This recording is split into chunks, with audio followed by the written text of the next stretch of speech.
पैसा नहीं। वशट नहीं रहेगा तथा ओमकार आदि लुप्त हो जाएंगे। तब निराहार देवता एवं पृथ्वी माता भगवान ब्रह्मा जी के पास जाती हैं। सभी देवताओं सहित पृथ्वी माता भगवान ब्रह्मा जी को प्रणाम करती हैं।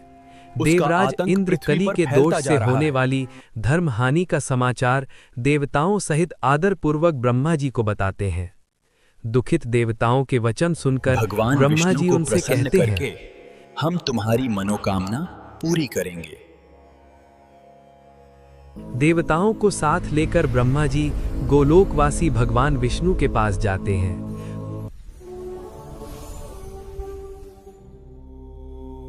वहां स्तुति करके देवताओं के मन की कामना भगवान को निवेदित करते हैं। सब पीड़ित हैं, कुछ कीजिए। कमल नयन भगवान विष्णु देवताओं के दुख की कथा सुनकर ब्रह्मा जी से इस प्रकार बोले, आपके कहने के अनुसार शंबल ग्राम नामक स्थान में विष्णु यश के यहाँ सुमति नाम की उनकी पत्नी के गर्भ से मैं जन्म लूंगा। इसके बाद ब्रह्मा जी सहित देवताओं ने भगवान को प्रणाम किया और अपने अपने लोकों की ओर प्रस्थान किया।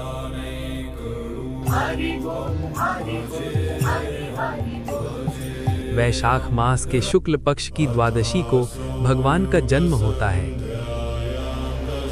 कृष्णावतार के समान भगवान चतुर्भुज रूप में प्रकट हुए।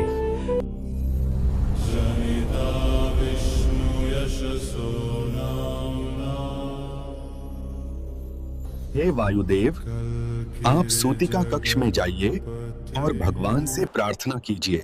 यह रूप तो देवताओं के लिए भी दुर्लभ है। कृपया इसे त्याग कर मनुष्य के समान द्विभुज रूप धारण कीजिए। तब भगवान ने द्विभुज रूप धारण किया। यह दृश्य देखकर माता पिता आश्चर्यचकित रह गए। भगवान की माया के प्रभाव से उन्होंने सोचा कि यह उनका भ्रम है।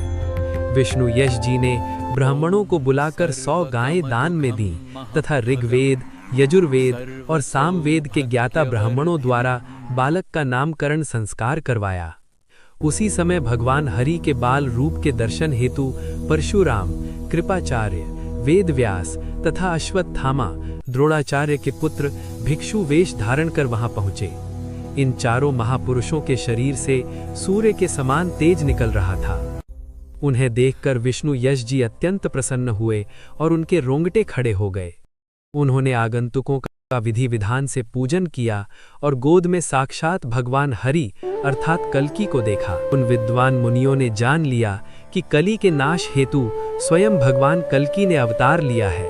उन्होंने बालक को प्रणाम किया, संस्कार पूर्ण किए, उनका नाम कल्की रखा और प्रसन्न होकर वहां से प्रस्थान किया। इसके बाद भगवान शुक्ल पक्ष के चंद्रमा की भांति धीरे धीरे बड़े होने लगे। कल्की भगवान के जन्म से पूर्व ही उनके 3 भाई कवि, प्राज्ञ और सुमंत्रक जन्म ले चुके थे।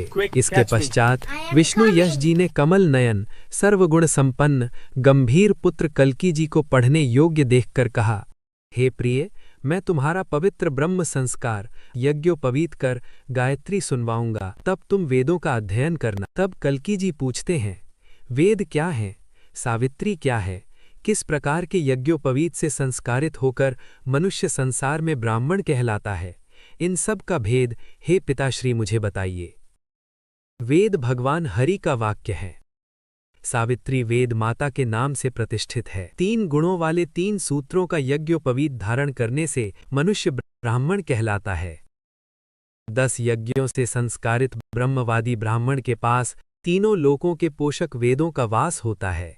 भक्तिपूर्वक वैदिक तांत्रिक विधि से संपन्न यज्ञ, तप, स्वाध्याय और संयम से ही भगवान प्रसन्न होते हैं। अतः मैं चाहता हूं कि किसी शुभ दिन ब्राह्मणों द्वारा बंधुजनों के मध्य विधि विधान से तुम्हारा उपनयन संस्कार करूं। वह द्विज कहाँ है जो संपूर्ण जगत का उद्धार करता है और सतमार्ग पर चलकर भगवान को प्रसन्न करते हुए तीनों लोकों के मनोरथ पूर्ण करता है। पिताश्री ने उत्तर दिया, बलवान कली के अत्याचार से पीड़ित होकर वे प्रायः दूसरे देशों को चले गए हैं। जो थोड़े से तपस्वी ब्राह्मण कलयुग में रह गए हैं वे धर्महीन, क्रियाहीन, काम वासना और पेट के गुलाम बन गए हैं।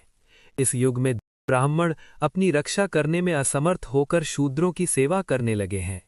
अपने पिताश्री के मुख से इस प्रकार वचन सुनकर श्री कल्की जी के मन में कली के कुल का विनाश करने की इच्छा हुई। अंत में भगवान का उपनयन